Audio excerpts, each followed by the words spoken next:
አሰላሙ አለይኩም ወረህመቱላህ ወበረካቱ ድና የተከበራችሁ የቻናሌ ተከታዮች እንዴት ናችሁ? ሰላም ናችሁ ወይ? ዛሬ ተከስቻለሁኝ ውዶችዬ። ይሄን ሁለት ቀን ያው በቪዲዮ እየመጣሁኝ አይደለም፣ ዛሬ መጥቻለሁኝ። እንዴት አያችሁኝ? ዛሬ በቃ ራሴን ስንከባከብ ነው ያልኩት ማለት እችላለሁኝ። እስኪ ፊቴን እዩት፣ የተጠቀምኩትን እነግራችኋለሁኝ። ሜካፕ ምናምን አይደለም የማሳያችሁ፣ ኖርማሊ ፊቴን ነው እያሳየኋችሁ ያለሁት ማለት ነው። ምናልባት ፊልተር ሊኖረው ይችላል እንጂ ከዛ ውጭ ምንም ነገር የለውም ማለት ነው። ይሄንን ፊቴን እንደዚህ ያረኩት ደግሞ እቤቴ ባለ በቀላሉ ነገር በእንቁላል እና በነስከፌ ነው ማለት ነው ውዶች። አንዳንድ ጊዜ ራሳችንን መልከት ራሳችንን መንከባከብ ጥሩ ነው ብዬ አስባለሁ። በነገራችን ላይ እኔ ብዙ ጊዜ አልጠቀመውም ነበረ። ጥቅሙንና በቃ አሪፍ መሆኑን አሁን ነው ያወቅኩት ማለት ነው። እነዚህ ቆዳችን ላይ ያሉትን ከላይ የሚወጡትን ነገሮች ፀጉርም ሊሆን ይችላል። አሁን እኔ ብዛት አካባቢ ላይ አሁን እዚች አካባቢ ላይ ልክ እንደ ወንድ በዚች አካባቢ ላይ ፀጉር ያኔ ትንንሽ ፀጉሮች አሉ አይደል? እነሱ አሉ ማለት ነው። እና ያንን ስታደርጉት ብድግ ነው የሚያደርገው። እንዴት እንደምታደርጉ ደግሞ ፋፊ ስሬልን ካላችሁ በሶፍት እያደረጋችሁ ነው አሳያችኋለሁ ማለት ነው። የእንቁላሉን አስኳሉን ታወጡትና ውሃውን ብቻ ማን ነው ነጩን ብቻ ከዛ ነስከፊ ያድርጋችሁ። በጣም ቆንጆ ነው። የሆነች ልጅ እየሰራች እንደውም እህቴ ዚነት ትሰራለች በነገራችን ላይ። እኔ ግን ፊቴ ላይ በፊት ዱባይ ያለሁኝ ነበረ በጣም ራሴን ከምነግራችሁ በላይ ለራሴ በጣም እንትን ነበረኝ ማለት ነው። ያኔ ራሴን ትሪት አደረግ ነበረ። ሳሙና እንደዚህ በማንኛውም ሳሙና አልታጠብም ነበር ወላሂ። ውድ የሚባሉ ሳሙናዎችን ፈሳሽ ሳሙናዎችን ሴትዮን እያስጠለብኩኝ ነበር የምጠቀመው ራሱ። ግን ያው አንዳንድ ጊዜ ልጅ ስትወልዱ የሚባል ነገር አለ፣ ሀገር ስትገቡ የሚባል ነገር አለ። ወደ ስራ እንትን ስትሉ ራሳችሁን ትንሽ ይመጣል ነገር አለ። ያ ግን መሆን የለበትም። ምን ይሄንን እየመክርኩኝ አይደለም። ያ መሆን የለበትም። ራሳችንን ስንጥል ብዙ ነገሮች እኛ እንጎዳለን። ሁለተኛ ደግሞ ልጆቻችን እንኳ ቢያንስ እንኳ ባለን እድሜ እንኳ ደህና እነሱ ሲያድጉ ደህና እኛን እንዲያገኙን እንዲደሰቱብን ራሳችንን መንከባከብ አለብን እላችኋለሁ። ሲቀጥል ዛሬ የመጣሁበት ስለ ቦታ ነው። ስለ ቦታ ከመግባቴ በፊት እኔ በምፖስተው ስለ መጥፋት ምናምን የምታወሪው አርፈሽ ስሪ ለምትሉኝ አንዳንድ ነገሮች ልበላችሁና ከዛ ወደ ቦታ የምትፈልጉ ልጆች እያላችሁኝ ወደዛ አልፋለሁ ማለት ነው። እህቶቹ አርፈሽ ስሪ እንደዛ አትሁኝ ከመምጣትሽ ምናምን ለምትሉኝ መጀመሪያ ያ ሰው ምን ሆኖ ነው? በምን ምክንያት ነው? እንዴት ነው? እኔ በማንም ሰው ህይወት ለምንድን ነው አርፈህ አንተ እንትን አትልም ወይ ምናምን ብዬ አይደለም። ለምን ያ ሰው ጎኑን የሚያውቀው ራሱ ነው። በምን ምክንያት ሊሆን ይችላል። እኔ ሲጀመርም ስለማስጠፋት ነበረ እንዲህ አሉ ምናምን ብያልኳችሁ ልወጣ ነው አላልኳችሁም ነበረ። ነገር ግን ችግር የለም ሰው የፈለገውን ኮሜንት መጻፍ መብቱ ነው። ምክንያቱም የሁሉም ማስተያየት የተለያየ ነው። ግን ከመኮመታችን በፊት ግን እኔ አንድ የማስበው ነገር አለ። አሁን ብዙ ልጆች በየጠለብ ቤት ያሉ ልጆች ያለቅሳሉ። የሚያለቅሱት ለምንድን ነው? በጣም ነው የሚያሳዝኑኝ። የራሳቸው ምክንያት አለ። እርዱኝ የሚሉት እንደዚህ ፉነናል የሚሉት የራሳቸው ምክንያት አለ። ገብቷቸዋል። እያንዳንዱ ሰው የራሱ ምክንያት አለ። ጠግበው የሚጠፉትን ወይ በቃ ብራቸው የተሰጣቸው ኖርማሊ ያኒ ደህና ሆኖ የሚጠፉትን እነዚህን አይወክሉም። ገብቷቸዋል። ግን ብዙ እህቶቻችን ደግሞ በጠለብ የሚጎዱ በጠለብ ብዙ ስቃዮችን ብዙ ነገሮችን የሚያሳልፉ ያለ ደመወዝ አሰርተው የሚያሳፍሯቸው ብዙ ነገር አለ። ስለዚህ እኔ ደግሞ ያለ ደመወዝ ሰው ልጅ የመጣችሁት ብር እየተቀበላችሁ ልሰሩ ነው አይደል? አርፈሽ ስሪ ለምትሉኝ እኔ ያለ ደመወዝ መስራት አልችልም። የመጣሁት ልሰራ ነው፣ ብር ለማግኘት ነው። ስለዚህ እኔ ደግሞ በየወሯ ብር መቀበል እንጂ 2 ወር 3 ወር 4 ወር እንደዛ አይነት እንትን ስራ አልፈልግም። ገብቶችኋል? እኔ በወር ብር ካልመጣ ሰላማዊ ስራ ራሱ አይሰራኝም። ወላሂ ነው የምላችሁ። እዛች ራሱ እያለሁኝ 1 ቀን 2 ቀን ካለፈች ስራዬ ያኔ እንትን ይላል። በቃ ስራ የምሰራቸው ስራዎች ከላይ ሄዳለሁ ማለት ነው። ምክንያቱም በወር ደመወዜን ካልተሰጠውኝ እነሱም ያውቃሉ በወር ደመወዜን ነበር የምሰጠው ማለት ነው። ስራዬ በቃ የሆነ ከውስጣችሁ ደስተኛ ሆናችሁ አሰሩትም ማለት ነው። ስለዚህ ይሄን ነው የምላችሁ። ሰው ልጅ ያለ አንድ ምክንያት አይደለም። ስለዚህ የሚያንትን የሚለው እኔም የራሴ ጎን አለኝ። እኔም የራሴ እንትኑ ችግሮች አሉ ማለት ነው። ሰው ያለ ምንም ምክንያት አይደለም የሆነን ነገር የሚያስበው ልላችሁ ነው። ሲቀጥል ደግሞ በቦታ ዙሪያ ላይ አንዲት እህቴም ጠይቀሽኝ ነበረ።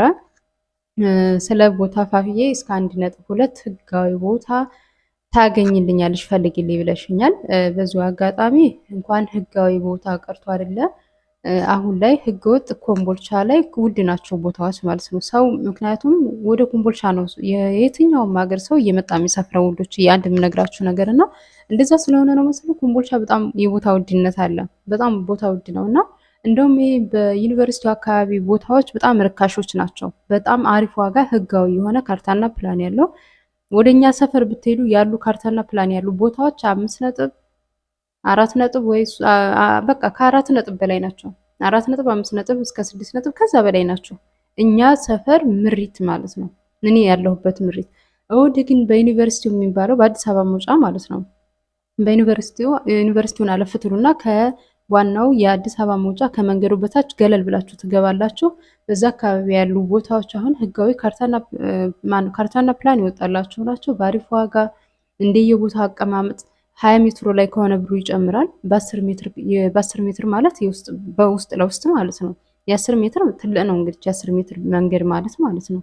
እና እንደዛ ቦታው የብሩ መጠንም ይጨምራል ይቀንሳልም ማለት ነው። ሲቀጥል እህቴ በ1.200 ሺህ አይገኝም። እንደማንም ብለሽ 300 ሺህ ብትጨምሪ በ1.500 ሺህ ታገኛለሽ፣ ትገዣለሽ ማለት ነው። አንዲት እህቴ እንዲሁም ደግሞ ህገወጥ ፈልጊልኝ ብለሽኛል። ወደ አሰናገር ነው ወደ መሰድ ነው ያልሽኝ። ወደ መሰድ በአንድ ማን ነው በርካሽ ከተገኘ ፈልጊልኝ ብለሽኛል። ህገወጥ ከምትገዢ አንቺም እህቴ፣ ይሄ መልስ ለሁላችሁም ይሆናል። ህገወጥ ከምትገዢ ህጋዊ ግዢ።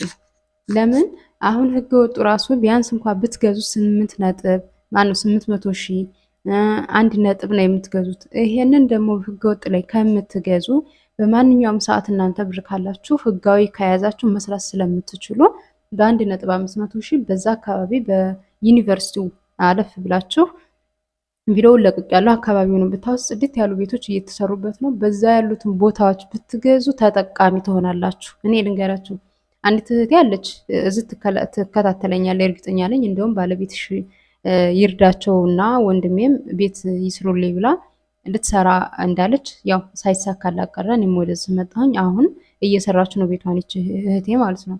የዛኔ ቦታውን የገዛችሁ ወላሂ ርካሽ ነው። 700 ሺህ ትበል ብቻ እንደዛ ነው። ርካሽ ነው፣ በጣም ርካሽ ነው። ስንት ካዳመሽም ኮሜንት ላይ አስቀምጪ ስንት እንደገዛሽው ማለት ነው። የዛኔ በ8ም በ9ም በ1 ነጥብ የሚገኝ ነበረ፣ በ1.2 የሚገኝ ነበረ። አሁን ጊዜው ጋር ነው የሚጨምረው። እንደውም በ1.500 ሺህ መገኘቱ ራሱ አሁን ላይ ነው እንጂ በባለፈው እኔ እዛ እንደነበርኩ በጣም ሰው እየገዛ ከኔ ማለት ከዛሬ 5 ወር 6 ወር በፊት ማለት ነው። ይዛኔ በጣም ዋጋ ጨምሮ ነበረ። ለምን ሰው በጣም እየተረባረበ እየገዛ ነበር። አሁን ደግሞ ትንሽ ገርበብ ብሏል። አሁን የተገዙ ቦታዎች ላይ ቤት እየተሰራ ነው። በጣም ዛህማ ሆኗል አሁን ውዶች። እና አትሞኙ።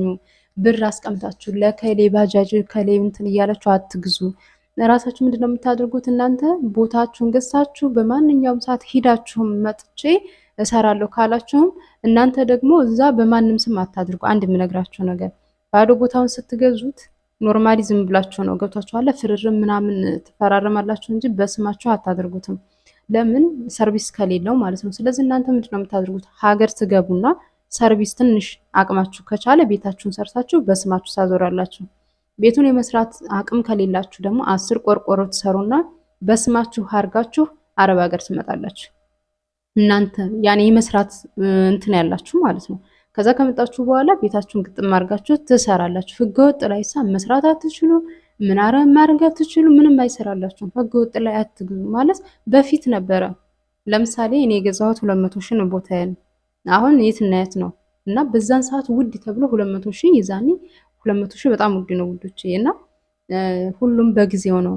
ህገወጡን ብትሉት ህጋዊውን ብትሉት ሞኛ አትሆኑ። በሰዓታችሁ አሁን ባላችሁ ታይም ተጠቀሙበት። ብራችሁን አስቀምጣችሁ ወይም ባጃጅ ወይ ከሌ እያላችሁ ከምትገዙ እያንዳንዷ ብር በየቦታው ከምታጠፉ 1.500 ሺህ ማለት አሁን በተለይ ውጭ ለምትሰሩት በእርግጥ አሁን ስራው ያን ያክል ባይሆንም የሞተ ቢሆንም ቢያንስ ለእናንተ የአመት ምናምን ብር ነው የሚሆነው።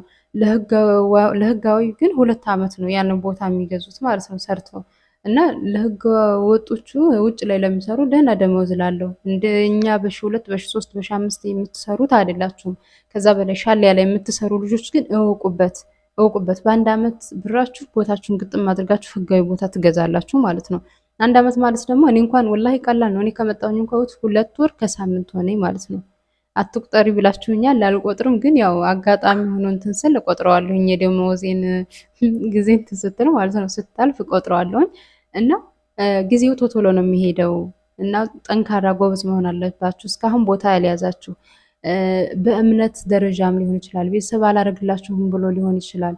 እኔ ከእናንተ እኮ እናንተ የፈቀዳችሁትን ነበር የምትሰጡኝ እንጂ እኔ ከእናንተ 10 ሳንቲም ይሄንን ጨምሩና ስጡኝ ብዬ ላተርፍ አልነበረም ለእናንተ። ያን ሁላ እየለፈለፍኩ ቦታ ሳመጣ ስለቅላችሁ አባቴ ይልኝ ወንድሜ ይልኝ እያላችሁ እየሄድን ባለቤቴ ሲያሳያችሁ፣ እንዲሁም የባለቤቴ ጓደኛ እየወሰደ ሲያሳያችሁ የነበረው እኔ ከእናንተ ብር ለማግኘት ወይም ደግሞ ይህን ያክል ብር አምጡ ብዬ ላገኝ አይደለም። ገብቷችኋል? ደላላው የሚያገኘው ከሁለት ሰው ነው። በነገራችን ላይ ደላላ ሲያሻሽጥ አንዳንዶቹ ቦታውን ሲሸጡ ከዚህ በላይ ካወጣለህ ውሰድ ይላሉ። እነሱ ሲደራደሩ ቦታውን ለደላላ ሽጥልን ብለው ሲያመጡት ማለት ነው። አንዳንዶቹ ደግሞ ከምንድነው ከነሱ የሚያገኙት አለ፣ ከእናንተ የሚያገኙት። ከእናንተ ግን የሚያገኙት ትንሽ ነው። ገብቷችኋል? ከሻጩ እንጂ ብዙ የሚያገኙት ከእናንተ ከገዥ ትንሽ ነው የሚገኘው። ገብቷችኋል?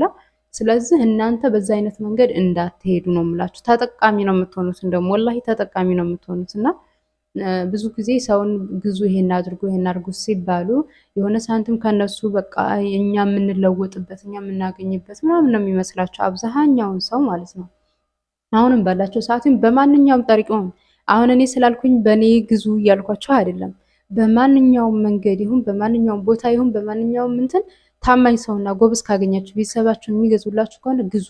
በተለይ አሁን የምትመጡ ልጆች ጠንካራ ናችሁ፣ ጎበዝ ናችሁ። ሰራሩና ቦታችሁን ግዙ። ቦታ ሳትይዙ እንዲያስገቡ ሀገራችሁ ሂዳችሁ እናንተ ወጣቶች ስለሆናችሁ ተመልሳችሁ 1 አመትም ሰሩ ቤታችሁን ታቆማላችሁ። ከዛ እያላችሁ 2 አመት ታዘጋጃጃላችሁ ቤታችሁን። በቃ ቃና አሟላ ካላችሁ አሟላልታችሁ ወደ ሀገራችሁ ለወጣቶቹ ለአሁኖቹ ማለት ነው። ቀደም ብላችሁ ግን እድሜያችሁን እንትላላችሁ የሆነ መስሪያ ነገር ይዛችሁ ነው መሄድ አለባችሁ። ብዙ ጊዜ ተናግሬያለሁ፣ ምክንያቱም ለብዙ አመታት የቆየ ነው።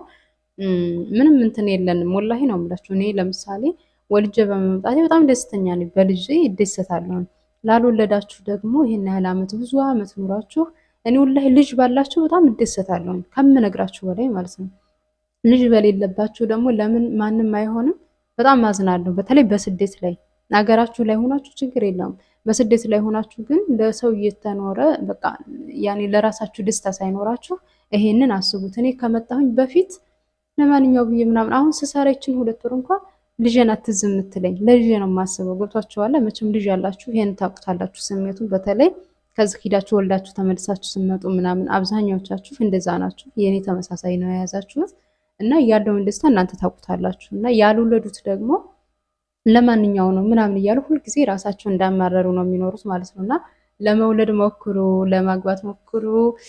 ስታገቡም ደግሞ የሚገባው ማግባትና መውለድ ብቻ አይደለም ትርጉሙ ለምትሉ ደግሞ አላህ ካለ ህልዋችሁ ከፈቀደ ትኖራላችሁ። ሁሉም ሰው ይሄ ትዳር ይሆነኛል፣ ይሄ እስከ ዘለቂታ ይሆነኛል ብለን ነው የምናገባው። የሚያገባው ወንድም ሴቷ የምታገባው ግን አላህ Subhanahu Ta'ala ህልዋችሁ ዝት ድረስ ነው ካለ በማንኛውም መንገድ አግቡ። ይሄ ደህና ነው ይሄ እንትን ነው ብላችሁ በቃ ሸህ ነው ራሱ ይሄ ምንድነው መሻላ ብላችሁ የሆነ አላህን የሚፈራ ነው ብላችሁ ብታገቡ የእናንተ ህልዋ አላህ እስካለላችሁ ድረስ ነው። በቃ ከዛ ውጭ ምንም እንትን ማለት አይቻልም ማለት ነውና አላህ እስካለላችሁ ድረስ ትኖራላችሁ። ልጅ አላህ ከሰጣችሁ ልጃችሁን ወልዳችሁ ልጃችሁን በጋራ ታሳድጋላችሁ። የሁለቱም ድርሻ ነው የልጅ ማሳደጎ ማለት ነው። እናት በመንከባከብ አባት ደግሞ በገንዘብ የሚሆን በመርዳት ግዴታው ነው ማለት ነው። እና ውዶችዬ ስለ ቦታ ይሄን ካልኳችሁ ቦታ የምትፈልጉ ካላችሁ አሁንም አናግሩኝ።